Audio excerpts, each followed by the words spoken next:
Hello everyone, this is Mingsha. The purpose of this video is to provide you with some feedback and comments on your micro teaching 1 video.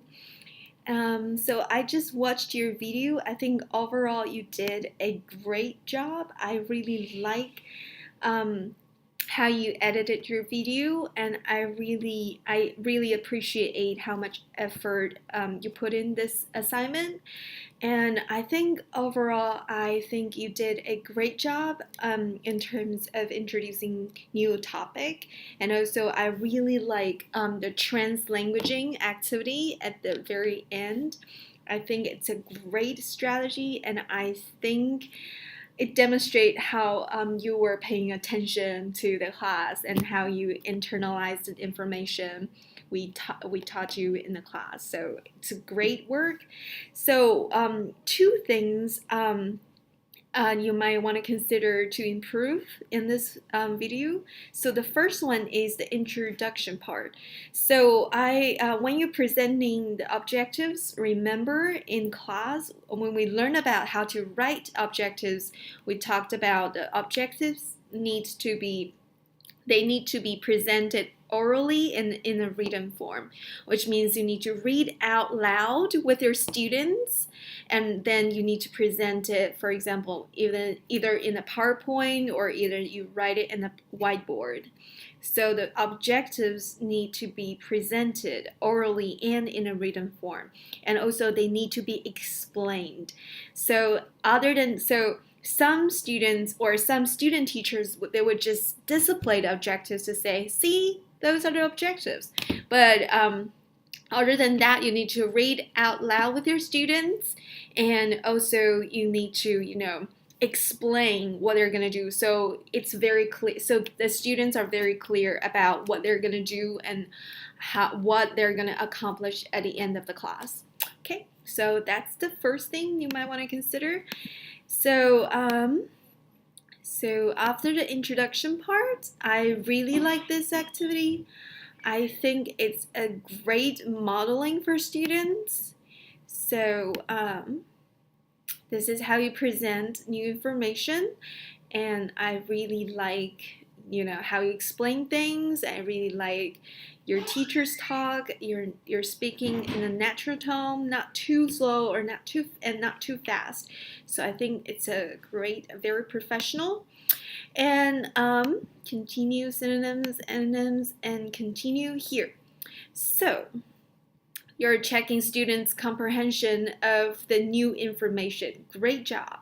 So that's a great job. But here, so something you want to improve here is that you're introducing students a new activity, right? So remember in the comprehensible input chapter, we talk about comprehension checks need to be done all through the lesson. So I think you did a great job checking students' comprehension in terms of new knowledge. But here you're explaining a new activity called Find a Date. So I myself found it very useful and very appropriate for this specific topic, but you might want to model it or present it model it slowly or present it, or let's do one set together. So maybe teacher and students, you can do one set together, and the student, they know, oh, now I know how to do the rest. So the way you deliver this activity, it seems that students already know what it means by find a date, or what it means by if I have a handout, I just do whatever on the handout based on the introduction on a handout. But most of the times with ELLs, it's not the case. So you might want to model it, and you might want to do the comprehension check, and you might want to do it together and check if all the students are doing it, before the students actually do it independently or in group.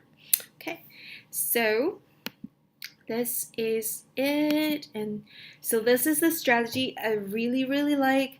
And you can also check students' comprehension of the story in Spanish and also in English. And I really like how you read the stories. I think it's great. All right, so after that,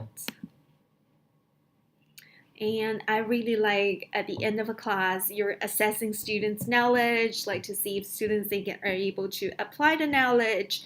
And I think this is a great classroom assessment activity to wrap up a lesson.